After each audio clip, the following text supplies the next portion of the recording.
Президент Садыр Жапаров этникалык кыргыздарга берилүүчү мамлекеттик кепилдиктер жөнүндөгү мыйзамга сунушталган өзгөртүүлөрдү колдоду. Тийиштүү мыйзам долбооруна 18-июлда кол койду. Мыйзам тарыхый мекенине кайтууну каалаган этникалык кыргыздарды көчүрүп келүү процессин жөнөкөйлөтүү максатында иштелип чыккан. Эми дипломатиялык өкүлчүлүктөр жана консулдук мекемелер кайрылман статусун ыйгаруу үчүн талапкерлердин арыздарын жана башка документтерин кабыл алат. Алар катталган күндөн тарта 10 жумуш күндүн ичинде Кыргызстандын миграция боюнча ыйгарым укуктуу органдарына жөнөтүлөт. Ошондой эле этникалык кыргыздарга жана кайрылмандарга бажы чек арасы аркылуу жеке пайдаланууга арналган өздүк автотранспорт каражаттары менен өтүүгө мүмкүнчүлүк жаралды. 2021-жылы 26-сентябрда президент Садыр Жапаров Ош облусунун Чоң Алай районундагы Кичи жана Чоң Памирден келген этникалык кыргыздар үчүн жаңы шаардын курулушуна капсула салган. Президент Садыр Жапаров бүгүн 18-июлда Сауд Арабиясынын падышасынын чакыруусу менен Жидда шаарына жумушчу сапары менен жөнөп кетти. Бул тууралуу президенттин администрациясынан билдиришти. Анда президент Борбор Азия булуңундагы араб мамлекеттеринин кызматташтык кеңеши аттуу мамлекеттик башчылардын биринчи саммитине катышат. Сапардын алкагында президент Садыр Жапаровдун булуңдагы араб мамлекеттеринин башчылары менен эки тараптуу жолугушуулары дагы пландалган. Президент Садыр Жапаров муктаждык жаралса аскердик кызмат өтөнү жана аскердик келишимдин мөөнөтүн узартуу мыйзам долбооруна кол койду. Ага жогорку аскердик окуу жайларды аяктаган адамдардын контракт боюнча аскер кызматынын мөөнөтүн 5 жылдан 10 жылга чейин узартылат. Ошондой эле жоокерди белгиленген мөөнөттө 2 айдан ашпаган убакытка чейин аскер кызматында калтырууга укук берилет. Аталган мыйзамды 2023-жылдын 7-июнунда жогорку кеңеш кабыл алып берген. Бул демелгенде министрлер кабинети көтөргөн. Коргоо министрлиги муктаждык жаралган учурда аскерди 14 айга чейин алып калууга укук берүүнү суранган. Себеби биринчи чакырылыштагылар кетип, кийинкиси толукталып, даярдалганга чейин көп убакытты талап кылууда. Ал эми тартыш болгон адистерди кармап туруу үчүн келишимдин мөөнөтүн узартуу сунушталган. Учурда аскердик окуу жайды бүтүп келгенден кийин 5 жылга келишим түзүлөт. Андан кийин ыктыярдуу түрдө 3 жылга узартса болот. Бизге керектүү адистер ошол келишимди узартпай туруп кетип калып жатат. Жаш кадрлар бизде токтобой кетип калууда деп айткан Коргоо министринин орун басары Алмазбек Карасартов.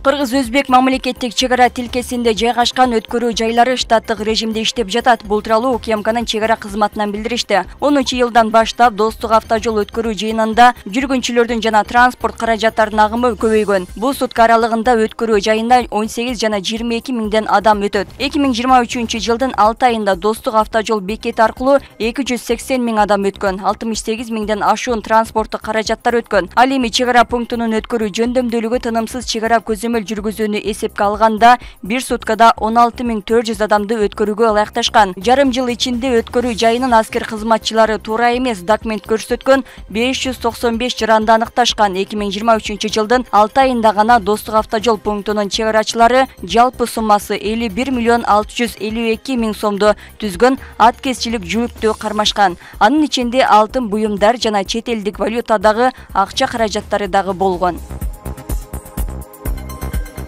Кыргызстандын президентинин фондунун каражаттарынын эсебинен гемодиализ аппараттары сатып алынды. Бул тууралуу президенттик администрациядан билдиришти. Президенттин фондунун каражаттарынын эсебинен өлкөнүн жарандарына медициналык жардам көрсөтүүнүн сапатын жакшыртуу максатында гемодиализ аппараттары сатып алынды. Суу тазалоочу системалары жана чагылдыруучу материалдар топтому 10 дана диализ аппараттары жалпы суммасы 16.552.250 сомго алынган. Учурда Бишкек мамлекеттик түрк достук ооруканасында 4 гемодиализ аппараты орнотулду. Калган 4 эне баланы коргоо улуттук борборунун гемодиализ бөлүмүнө коюлуп, Экөө Нарын облусунун Жумгал районунун жалпы дарыгерлик практика борборуна өткөрүлүп берилет.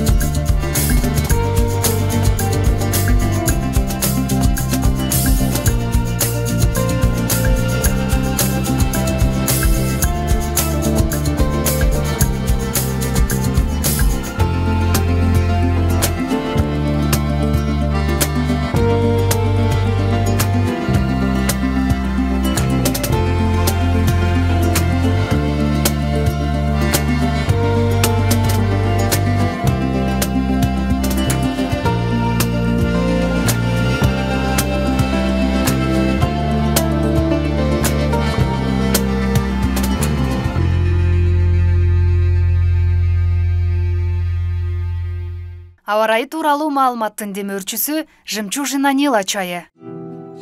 Жемчужина Нила чайы. Бул көңүлдүн тынчтыгы, ойдун тереңдиги, жана толуктугу. Ууртам сайын.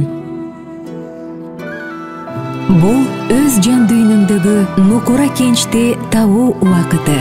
Аны сактап калуу, эч калдыксыз, сүйүктүүлөргө тартуулоо. Жемчужина Нила чайы. Нукура кенч.